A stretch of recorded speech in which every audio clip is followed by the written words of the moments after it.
When I walked into the courthouse that morning, I felt as though the air itself was heavier. The marble floors echoed beneath my shoes, every step sounding louder than it should have.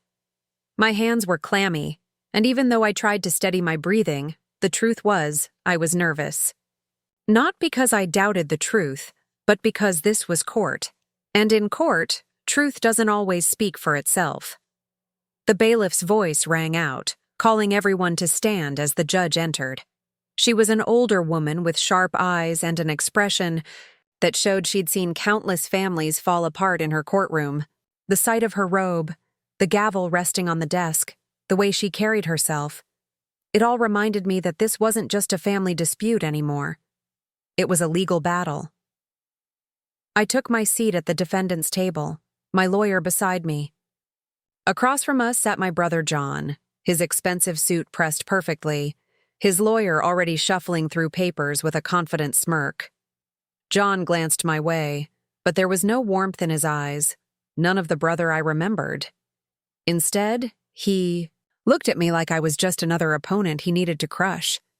The judge opened with a reminder that this was a matter of inheritance, specifically the dispute over the ownership of our late father's house. She spoke clearly, laying out the rules, reminding everyone that order would be kept. My heart pounded as she finally turned to John's lawyer and gave him the floor. His lawyer rose with practiced elegance. Every movement was smooth, calculated, like he had performed this act 100 times before. He spoke loudly, his voice filling the room with authority. He told the court that John was the rightful heir to the house, that our father had changed his mind in the last months of his life, leaving behind a second will, one that supposedly granted everything to my brother. He painted me as greedy, manipulative, someone who had taken advantage of our father's declining health to secure the first will for myself. I sat there forcing myself not to react. Every word felt like a knife. Lies twisted into a story so carefully told that anyone unfamiliar with us might believe it. His lawyer walked the room like he owned it, showing the jury a copy of the so-called second will, pointing at signatures, stressing that John was the devoted son who had stayed by his father's side, while I, according to him, had been absent and selfish. It was surreal, hearing my own life reduced to lies. When it was our turn to speak, my lawyer stood slowly, his voice quieter but steady. He reminded the court that the original will was properly signed, witnessed, and filed. He explained that the sudden appearance of a second will was suspicious at best, fraudulent at worst. He pointed out small inconsistencies in the document John had provided, a date that didn't align, a signature that looked rushed. The judge nodded but didn't reveal her thoughts. She listened, stone-faced, jotting down notes as each side spoke. As my lawyer continued, I looked around the courtroom. The jury sat still, some leaning forward, others expressionless. I couldn't tell what they were thinking. Behind me, a handful of people sat quietly, strangers watching our family tear itself apart for property. The weight of it all pressed down on me. This wasn't just about a house. It was about my father's memory, about the truth, about not letting my brother erase me from our family history. But in that moment, with John's lawyer putting on a flawless performance, I knew this fight wasn't going to be easy. When the judge finally called for a recess, I let out a breath I didn't even realize I had been holding. My hands were trembling slightly as I gathered my papers, and I could feel Daniel's eyes on me from across the room. He looked smug, like he thought he had already won. What he didn't know was that the courtroom had only just opened its doors to the battle ahead. And while the truth might take time to come out, I was determined to make sure it did. When the session resumed after the recess, Judge Rowland returned, with the same stern look she had carried from the beginning. She wasted no time in getting the proceedings moving, her voice carrying the weight of authority as she called the first witness. A neighbor who had known our family for decades stepped up to the stand. Corbin's lawyer, Mr. Sloan, questioned him first. His tone was smooth, almost theatrical, guiding the man into telling a story that sounded like it had been rehearsed. "Would you say my client, Corbin Mateer was often there for his father in his final months? Sloane asked, pausing just long enough to let the silence build before the answer came. The neighbor nodded, saying yes. Corbin came by often, that he seemed devoted, always mowing the lawn or dropping off groceries. Mr. Sloane smiled as if the case was already closed. To the jury, it painted an image of Corbin as the dutiful son, the one who had cared when no one else did. Sitting at the defendant's table, I clenched my jaw. It wasn't that the neighbor was lying. Corbin had shown up sometimes. But what the neighbor didn't see were the long nights I spent on the phone with my father, handling his insurance, paying his bills, coordinating hospital visits. Those weren't things a neighbor could witness. They weren't flashy acts of devotion. They were the quiet responsibilities that kept everything afloat. When Ms. Keaton rose for the cross-examination, her voice was calm but direct. "Did you ever see who managed the medical records? Who paid for the hospital stays? Who sat with Mr. Mateer during his treatments?" The neighbor shifted uncomfortably, admitting that he hadn't. He only saw what happened outside, not inside. The jury members leaned in slightly. It wasn't much, but it was a reminder that appearances weren't the whole story. Then it was Corbin's turn to take the stand. Watching him swear under oath, I felt a pit in my stomach. He looked confident, almost rehearsed. He told the court that in our father's final weeks, Dad had confessed regret about the original will. He claimed our father privately told him that the house should be his alone. And then, with perfect timing, Mr. Sloane produced the so-called second will, placing it in Corbin's hands like it was sacred. Corbin held it up proudly, presenting it to the judge and jury. His voice didn't waver as he insisted that our father had signed it just weeks before passing, leaving me with nothing. Every word dripped with conviction, and if I hadn't known better, even I might have believed him. But then Ms. Keaton stood for the cross-examination. She walked slowly to the evidence table, sliding a calendar into view. "Mr. Mateer, you testified that this new will was signed on April 14th, correct?"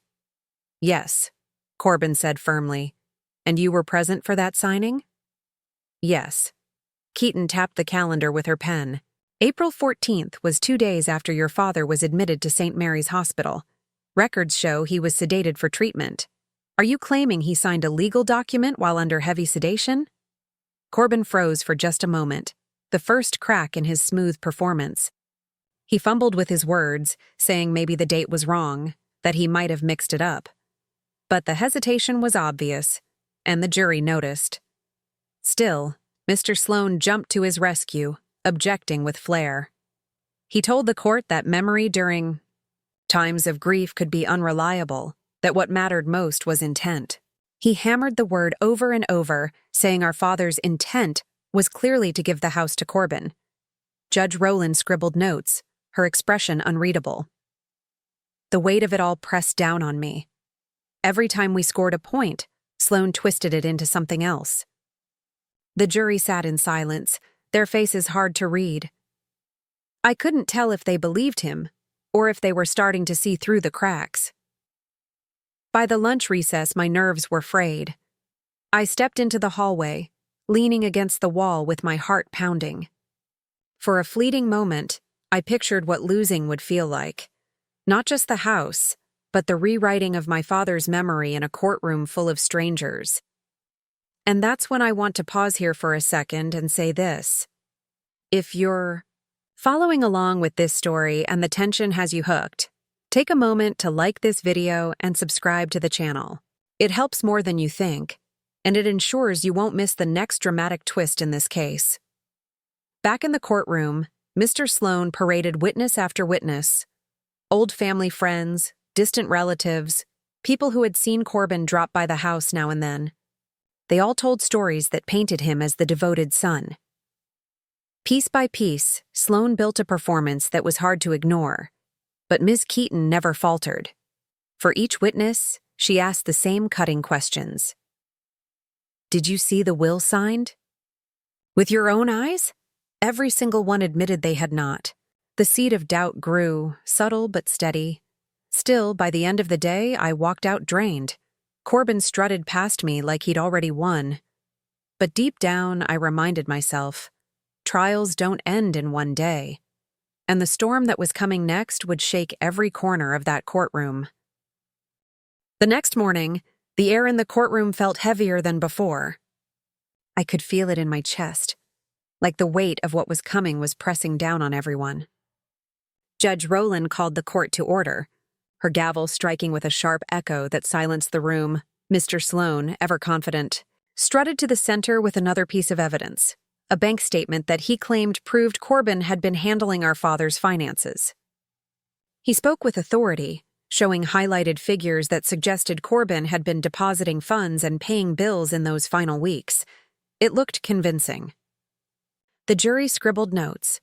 I could almost hear the whisper of doubt brushing through their minds, but Ms. Keaton didn't rush to respond. Instead, she called her next witness, a handwriting expert named Dr. Latham. He was calm, methodical, and carried a stack of documents under his arm. When sworn in, he explained his credentials, then turned his attention to the second will. Mr. Latham, Ms. Keaton began, her voice steady, "Did you analyze the handwriting on this alleged second will?" "I did," he replied, adjusting his glasses. "And I compared it against known samples of Mr. Mateer's handwriting." The jury leaned forward. Even Judge Rowland looked up from her notes. Dr. Latham lifted a display board that showed side-by-side comparisons. He pointed to certain letters, the curves of signatures, the spacing between words.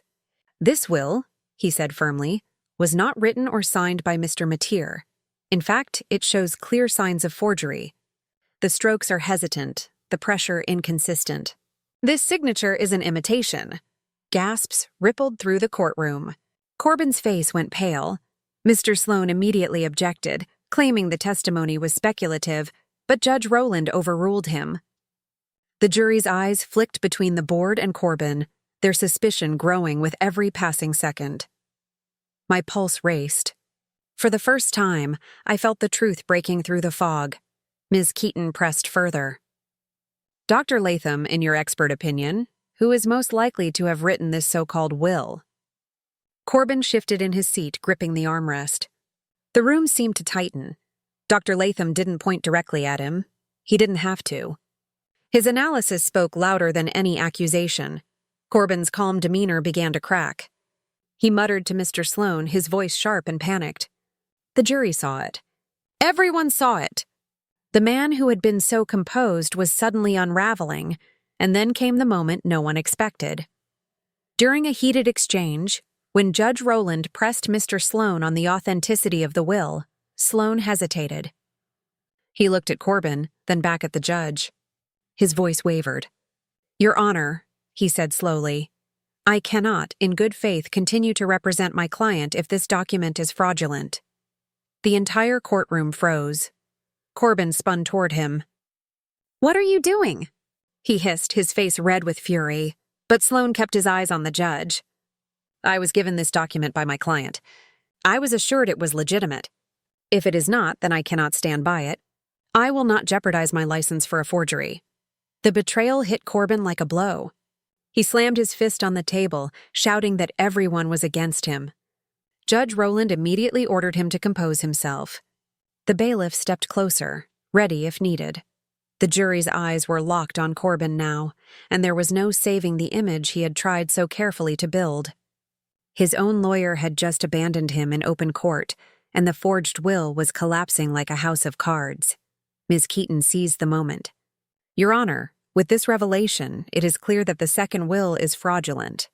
The only valid will is the original, which rightfully divides the estate as intended by Mr. Mateer. My client, John Mateer, stands here today not only defending his rights, but defending the truth of his father's memory." The words carried through the room with a weight that settled over the jury. I felt my chest finally loosen, like the chains around it were breaking.